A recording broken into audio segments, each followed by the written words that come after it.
हाय पिला माने मु सुश्री शिक्षा सरस्वती चैनल को तुम को स्वागत। आशा करे तुम मैंने भलरे थी।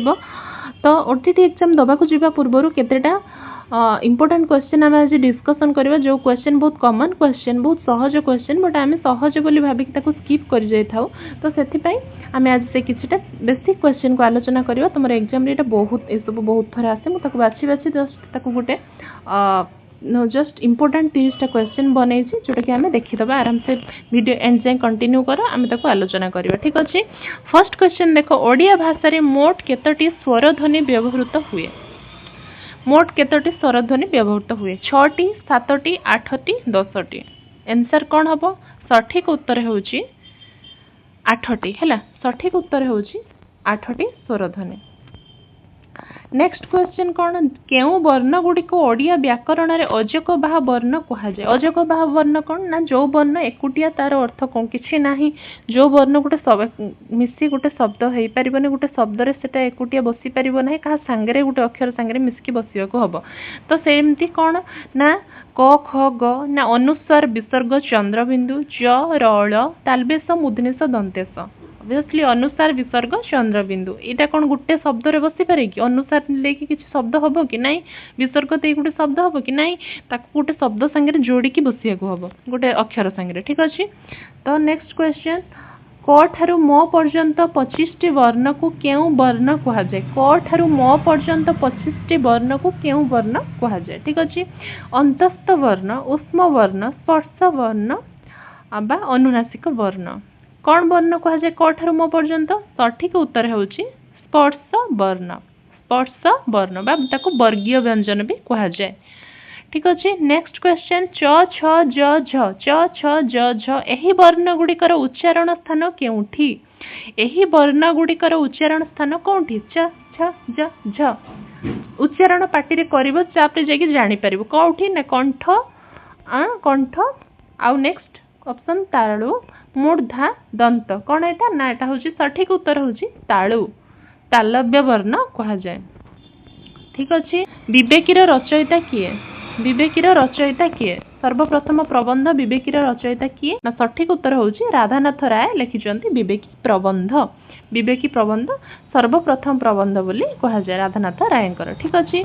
तो नेक्स्ट कौन ना? उत्पत्ति दृष्टि ओडिया शब्द भंडार को केते भागरे विभक्त करा जायछि? उत्पत्ति दृष्टि ओडिया शब्द भंडार को केते भागरे विभक्त करा जायछि? बार बार ये क्वेश्चन आसे। कौन ना? 2 भागरे, 3 भागरे, 4 भागरे, 5 भागरे। केते भागरे विभक्त करा जायछि ना? तत्सम, तद्भव, देशज, वैदेशिक 4 भागरे विभक्त करा जायछि। ठीक अछि।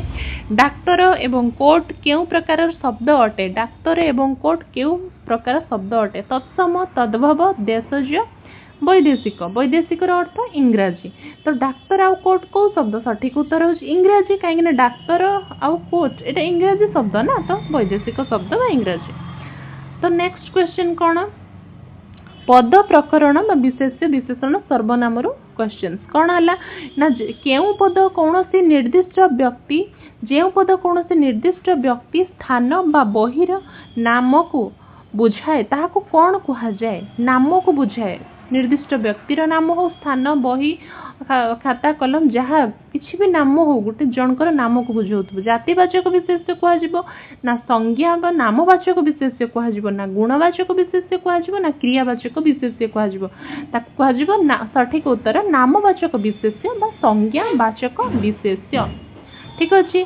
माटीर मनुष्य वाक्य रे माटीर पदटी केउ प्रकार विशेषण? कौन प्रकार विशेषण? माटीर मनुष्य वाक्य रे माटीर पदटी केउ प्रकार विशेषण? गुणवाचक विशेषण, अवस्थावाचक विशेषण, संबंधवाचक विशेषण, संख्यावाचक विशेषण। सठिक उत्तर हबो संबंधवाचक विशेषण। ठीक अछि।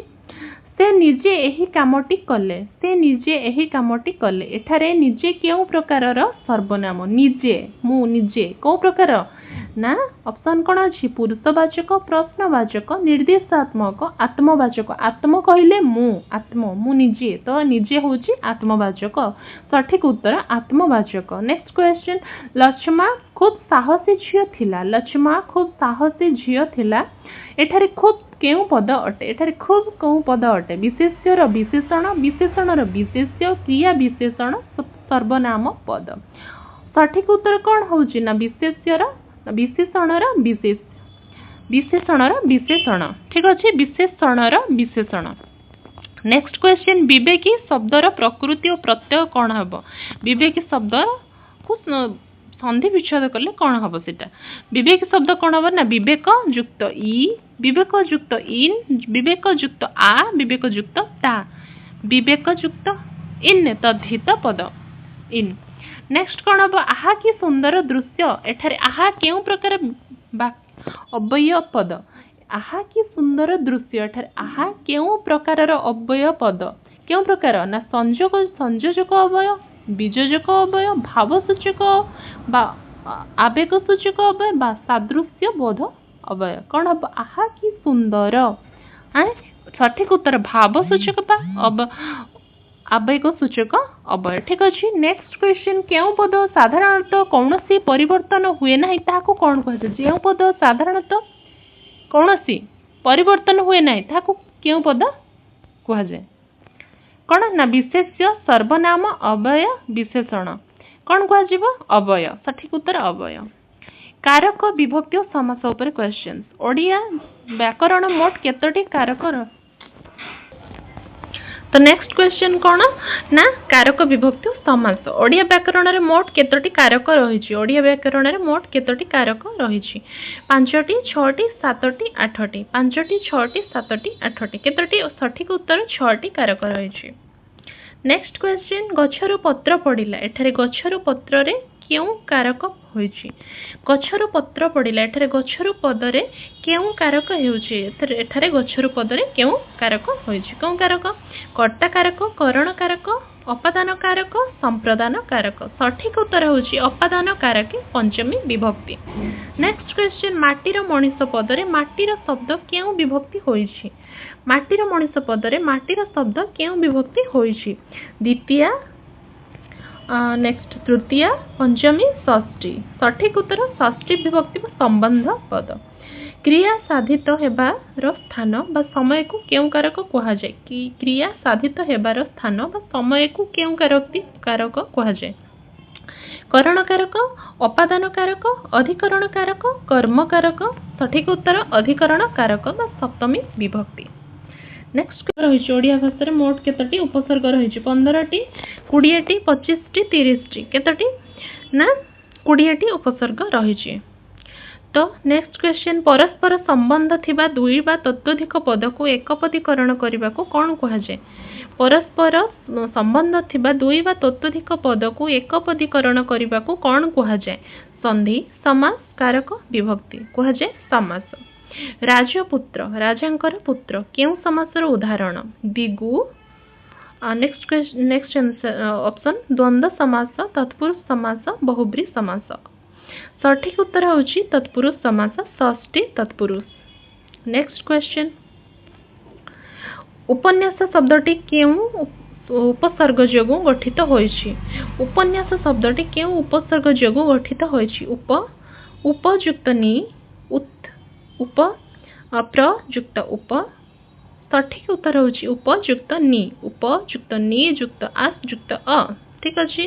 तो धातु सहित प्रत्यय जोग होई केउ नुआ शब्द गठित हुए धातु सहित प्रत्यय जोग होई जेउ नुआ शब्द गठित हुए ताहाको कौन कह जाए कृदंत तद्धित संधि समास सठिक उत्तर होउछि कृदंत।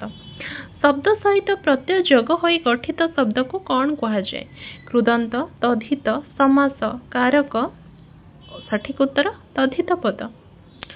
नेक्स्ट क्वेश्चन जीवनेच्छा शब्दर सठिक संधि विच्छेद कौन जीवन युक्त इच्छा जीवन युक्त इच्छा जीवयुक्त इच्छा जीवने युक्त इच्छा जीवन युक्त इच्छा सठिक उत्तर होउछि जीवन युक्त इच्छा।